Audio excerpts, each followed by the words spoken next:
എത്തിയോ മോനെ? ബസ്സൊക്കെ കിട്ടിയാ? പുള്ളക്ക് വിശക്കുണ്ടാവുമല്ലോ.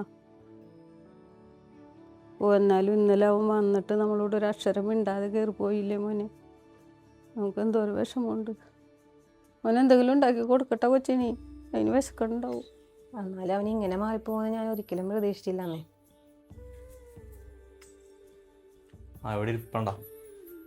ഞാൻ ഇന്നലെ ഒന്ന് വൈകിയാമേ, അതാണ് പിന്നെ അമ്മനൊന്ന് വിളിക്കാഞ്ഞത്. വെറുതെ എന്തിനാണ് നിങ്ങളുടെ ഉറക്കങ്ങളാണെന്ന് വെച്ചിട്ടാണ്. 8:30 മണിയായല്ല, എന്താണ് പാത്തും ചേച്ചൊന്നും എഴുന്നേറ്റില്ലേ? പാത്തുനോട് ഞാനേ ബീച്ചിൽ കൊണ്ടുപോകുന്നൊക്കെ പറഞ്ഞിട്ടുണ്ടായിരുന്നു. ഞാൻ പിന്നെ വന്നപ്പോൾ വൈകിയാരം പിന്നെ വിളിക്കാൻ പറ്റിയില്ല. നമുക്ക് എന്തായാലും ഇന്ന് പോയി കളയാം. അവളോട് എഴുന്നേൽക്കുമ്പോൾ വൈകുന്നേരം ആകുമ്പോൾ റെഡി ആവാൻ പറഞ്ഞോട്ടാ. ഞാൻ ഒന്ന് പറൂട്ടും പറ്റും. എത്ര നേരം കൊച്ചു കാത്തിരുന്നടാ? പാതിര വരെയും കൊച്ചിരുന്നില്ലേ?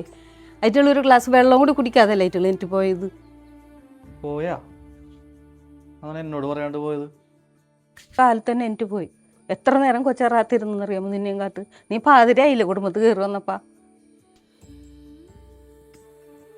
ഓ, അങ്ങനെ പോകാനാണെങ്കിൽ പിന്നെ വന്നെന്തിനാണ്? ഇതൊക്കെ ഒരു മതി അഹങ്കാരമാണമ്മേ. അത് അതേടാ അഹങ്കാരമാണ്. അത്ര നേരം കൊച്ചറാത്ത് കാത്തിരുന്നില്ലേ നിന്നെയും കാത്ത്? എന്നെ തോപ്പിക്കാൻ വേണ്ടിയല്ല അപ്പോൾ കാലത്ത് തന്നെ എഴുന്നേറ്റ് പോയത്. അല്ലെങ്കിൽ പിന്നെ കാര്യം അന്വേഷിച്ചിട്ടല്ലേ പോകുള്ളൂ. എന്താ നീ വരാൻ വൈകിയെന്നുള്ളത്. വാശി അവൾക്ക് മാത്രമല്ല, എനിക്കും വാശി എന്നുള്ളതാണ്.